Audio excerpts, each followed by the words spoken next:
안녕하세요. 창신 19역 추진위원장 강대선 인사드리겠습니다. 예, 안녕하세요. 창진 12구역 추진위원장 신종권입니다. 네, 지난번 11구역 정비 계획안에 대해서 추가 설명이 필요해서 방송을 하게 되었습니다. 이번 이제 추정 분담금에 대해서 좀 신뢰성에 대해서 좀 얘기를 하시는 분들이 계세요. 추정 분담금의 신뢰성은 잘못됐다라고 하시는 분들이 계세요. 누구? 재생 사람들. 유언비어를 퍼뜨리고 있어요. 그 내용은 좀 이따 말씀드릴게요. 예. 두 번째, 아파트 입주 후에 이제 대책과 이제 다세대 빌라에 대한 대응에 대해서 좀 말씀드릴 거고, 그 다음에 이주 대출에 대한 부분, 그 다음에 세 번째는 토지재 풀림으로 인해 가지고 재개발 추진하는 곳들의 이제 현재 상황들. 토지 허가제. 그렇죠. 토지 예. 허가제가 이제 풀림으로 인해 가지고 우리 12구역 같은 경우는 이제 풀렸잖아요. 이제 그런 부분에서 말씀을 드리도록 하겠습니다. 자, 첫 번째는 이제 그 창신 11구역에 대해서 그 정비기간이 나왔잖아요. 이거는 이제 서울시와 구청이 도시 건축 설계 용역을 통해 가지고 무려 1년 이상이라는 세월을 동안 심의를 통해서 기울여 가지고 만든 겁니다. 이게 추정 분담금도 똑같아요. 신뢰성 있는 감정평가사를 고용을 해서 이게 만든 것인데, 도시재생 사람들은 뭐라고 얘기하냐면, 추정이라는 말은 변동이 가능하고 나중에 내는 분담금이 확정이 될 때는 터무니없이 부풀려진 금액이라고, 당초 확정된 금액이라고 하지 않고 추정이라고 했다면 공무원들이 빠져나가려고 했다는 말을 하며 주민들에게 문자로 유언비어를 퍼뜨리고 있습니다. 자, 이제 전직 그 도시정비 관련 공무원이셨던 우리 위원장님의 좀 정말 이런 부분들이 조금 그런가요? 예, 저도 도시 정비 분야에서 약간 공무원 시행을 하면서 근무를 했습니다. 근데 제가 이런 말을 들을 때 참으로 황당할 뿐입니다. 확정 금액을 정확히 알 수 있는 시점은 사업 시행 인가가 난 후에 사업이 80% 정도가 진행된 관리 처분 때입니다. 이때에 소유자별 분담해야 할 확정 금액을 알 수 있습니다. 화면에서 보시는 바와 같이 도정법에도 정비구역 수립 및 정비구역 지정 시점에 각 소유자에게 추정 가격을 알려주도록 되어 있습니다. 따라서 추정가격, 즉 추정분담금 등은 도정법 시행령에 정보를 제공해 주도록 되어 있고 법적인 용어입니다. 이런데도 재개발 반대자들은 지들이 주장하는 공시지가로 내 집값 쳐준다 하고 소유자들에게 거짓 정보를 말했는데, 실제로 11구역의 자산평가액인 집값이 공시지가의 2.5배에서 3배 정도가 나오니 이젠 공무원들이 추정금액이라는 용어를 사용하면서 뻥튀기를 한다 하는 등 아주 말도 안 되는 상식 이하의 유언비어를 퍼뜨리는 것입니다. 이렇게 허위사실을 퍼뜨리다가 고소나 고발을 당하면 어떻게 할는지 모르겠네요. 요즘 세상에 어느 공무원이 자기하고는 아무 관련이 없는 지역을 재개발 시키려고 거짓말까지 합니까? 어떤 책임을 지려고요? 진짜 이렇게까지 거짓 사실을 퍼뜨리다 재개발이 안 되면 이 사람들 책임질까요? 그렇죠. 자, 우리 그 위원장님이 말씀하시는 부분은 그러니까 서울시나 구청에서 이렇게 고무줄처럼 뻥튀기를 할 수가 없다라는 것은 이제 그 결론이 지을 수가 있죠. 네. 참자 현장에서 뛰시는 이제 공무원들에게 칭찬을 하질 못할 망정에 이렇게까지 좀 음해를 한다는 것 자체가 정말 진짜 코미디입니다. 이런 문자를 갖다가 우리 공무원들이 보시면은 얼마나 황당해 하시겠어요. 생각만 해도 진짜 부끄럽습니다. 자, 지금 그 아파트 입주 후에 이제 대책 부분에 대해서 지난 시간에도 이제 우리가 말씀을 드렸는데, 뭐 주택연금이라든지 전세 및 월세로 이제 전환하는 방법도 있고, 뭐 세대 분령도 있는데, 이 주택연금 같은 경우는 그래요. 이게 요즘에 굉장히 지금 인기가 있습니다. 이 주택연금이라는 게. 이게 매달 이제 한 200만 원씩만 받아도 30년이면 9억이잖아요. 이건 쓰고도 남습니다. 그리고 나서 남는 거는 뭐 기부를 하시든 아니면은 자녀분들이 뭐 알아서 하시게끔 냅두면 됩니다. 예, 상속도 가능하죠. 그러니까요. 상속도 가능합니다. 이렇게 지금 하는 것이 좋을 것 같아요. 뭐 신림 무타운 같은 경우는 무허가 지역도 이게 샀던 것만 딱 봐더라도 이 권리가 상당히 상당해요. 이 프리미엄을 갖다가 이게 받는 것 자체가. 그 다음에 이제 그 90구역 같은 경우 이게 토지거래 허가 구역이 이제 앞으로 해지가 되려면 이제 4년 후니까 뭐 지금으로 말하면 이제 그 개발 진행 속도에 보면은 사업시 인가 시점 인가해서 소형 빌라를 소유하신 분들은 나중에 작은 평형대를 좀 받아서 뭐 프리미엄 받고 이게 파셔도 되고 아니면은 들어와서 사시는 분들은 뭐 사시면 될 것 같고 이 부분은 이제 전 간담회 때도 이제 말씀드렸던 부분이고 지금은 이제 신축 아파트가 좀 부족한 상태예요. 우리처럼 그 직주 근접에 이제 그 해당이 되잖아요. 뭐 동대문 아니면 종로를 가든 아니면 강남을 가든 거의 다 한 10분에서 20분 사이밖에 안 됩니다. 이런 정말 좋은 지역에 지역인데 불구하고 재개발이 안 된다? 이건 좀 어불성설인 것 같아요. 또한 이제 뭐 이런 그 비아파트 같은 경우는 이제 요즘에 그 뉴스를 보니까 참 그 군자동에 요번에 오늘 예. 보니까 그 뉴스에 일반 분양가가 평당 4천을 찍었더라고요. 이야 이거 우리가 지금 그 창신 11구역 같은 경우는 지금 3,200 정도 찍었잖아요. 근데 이거는 앞으로 일반 분양가는 지속적으로 올라가게 될 겁니다. 따라서 건축비는 뭐 비싸다? 뭐 900만 원, 뭐 800만 원, 700만 원 이렇게 나오는데 너무 신경 쓰지 마세요. 신경 안 써도 어차피 일반 분양으로 상세가 될 겁니다.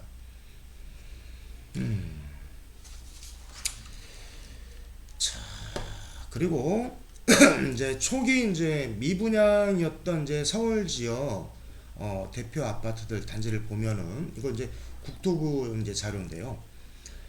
서초구 반포자이 같은 경우는 11억에서 33억으로 지금 현재 실사가 됐고요. 마포 같은 경우는 7억 3천에서 18억. 성동구 텐칠 같은 경우는 6억에서 지금 13억입니다. 종로구 경기궁 자이 같은 경우는 7억 8천에서 19억. 보통 한 2.1배 정도의 이제 상승이 됐다고 보시면 돼요. 자, 반대든 찬성을 하시든 그 세를 놓으신 분들이 좀 계실 겁니다. 이게 세입자들 전화가 오면 좀 마음이 두근두근 거리시는 그런 분들이 좀 계실 거예요. 혹시 우리 위원장님도 그 세입자가 좀 있으신가요? 세입자 제 같은 경우에는 실제 네. 그 집에서도 살고 있고 또 한쪽에 세입자가 있는데 네. 이게 집이 한 40년 이상이 되다 보니까 제가 완전 리모델링을 했습니다. 네. 근데 한 40년 이상 되다 보니까 1년에 한 두세 번은 꼭 수리를 해야 됩니다. 그래요? 예. 이거는 보통이에요. 지금 여기 그 창신동의 그 집들은 뭐 빌라 같은 경우는 30년에서 40년, 그 다음에 단독주택 같은 경우는 40년에서 50년 사이입니다. 이거 매달 그 뭐 물이 새가지고 좀 고쳐달라, 또 나 더 이상 못 살겠다, 너 나가겠다 이러시는 분들이 대부분이거든요. 이런 것 때문에 우리 소유자분들이 스트레스를 많이 받으실 거예요.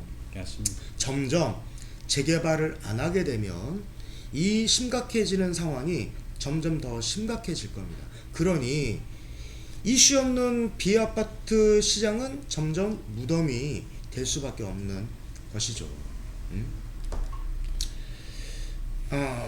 이제 토지거래 허가 구역이 이제 좀 풀렸네요. 한남 1구역 같은 경우는 이거 어떻게 보십니까? 예. 이번 그러니까 이달 16일부터 서울시에서 송파구와 강남구의 일부 지역과 그리고 신통기 등 재개발 후보지 공모에서 미선정된 40개소를 토지거래 허가구역에서 해제를 했습니다. 그렇지만은 토지거래 허가제에 묶인 우리 창신 19구역이나 이번에 해제된 우리 12구역 역시 앞으로 시장 상황을 볼 때 비아파트는 거래가 어려워질 겁니다. 네. 특히 12구역 분들은 이 점을 아셔야 합니다.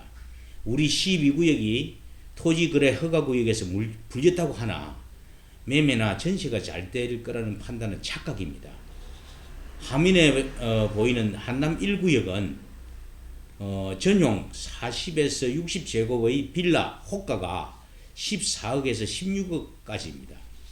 이런 가격이 형성되는 것은 한남 뉴타운처럼 주변에서 이주가 시작되는 곳이 있을 때 이 지역은 앞으로 분명히 성장될 거다라고 예상이 되기 때문에 그렇습니다.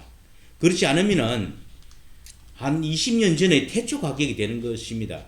우리 장신동과 같이 귀신 나올 것 같은 이곳에 누가 좋다고 이사 오겠습니까? 귀신이요? 맞습니다. 저 귀신도 지금 나올 것 같아요. 지금 창신동에 저 비어있는 집들이 너무 많아요. 제가 지금 부동산에다가 좀 물어보니까 이 토지거래 허가구역이 풀렸더라도 그 전이라도 숭인동 지역을 좀 보니까 매물이 몇백 개 나왔다고 하더라고요. 그럼에도 불구하고 개발 이슈가 없으니까 사러 오시는 분들이 없대요. 이거 재개발 반대하시는 분들, 도시재생이나 재개발을 방해하시는 3% 사람들, 이분들한테 내가 물어볼게요. 이렇게 지금 매물이 없는데도 불구하고 여러분들이 전세나 월세나 매매까지 해주실 겁니까? 앞으로 비아파트는 계속적으로 이게 무덤이 될 텐데 여러분들이 책임지실 거예요? 창신동도 똑같아요. 이거 12구역이 지금 풀려도 이거 매매가 될런지 모르겠습니다. 안 될 것 같아요, 전. 제가 봤을 때. 지금 시장 상황을 보니까. 맞습니다. 재개발 안 된다면은 누가 여기 이사 와서 살려고 하겠습니까? 그러니까요. 아마 저 이 재개발 이슈가 없는 수긴동 지역은 더 할 거예요, 아마. 또 한 가지 이제 여기 그 한남 1구역 민동범 이제 위원장님 얼마나 좀 이게 마음 고생이 많으셨는지 제가 충분히 내가 이해를 합니다. 여기 그 내부 사장을 보니까 72%의 동의율을 얻었는데도 불구하고 용산지구에서 반대 동의율이 다른 지역들보다 상대적으로 높았대요. 그래가지고 탈락이 됐답니다. 그 안을 들여다 보니까 재개발 반대 측에서 위조가 의심되는 반대 동의서가 접수가 됐대요. 사실을 파악한 후 경찰서에다가 고소장을 접수를 했다고 합니다. 문서 위조, 업무방해, 개인정보 보호 위반 등. 이거 보니까 좀 생각이 나죠. 우리 몇 년 전에 그 3% 사람들이 그 문서 위조해가지고 똑같은 일을 했잖아요. 이거는 언젠가는 제가 벌을 받게끔 할 우리도 겁니다. 지금 진행 중이죠. 진행 중입니다, 이거.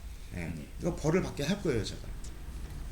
그리고 이제 12구역 같은 경우는 이제 그러니까 얘네들 보면 그러니까 한남 1구역 같은 지역들 보니까 이제 민동범 위원장님께서 지난번 반대를 했던 인원 중 43명 가량 찬성으로 돌아섰다.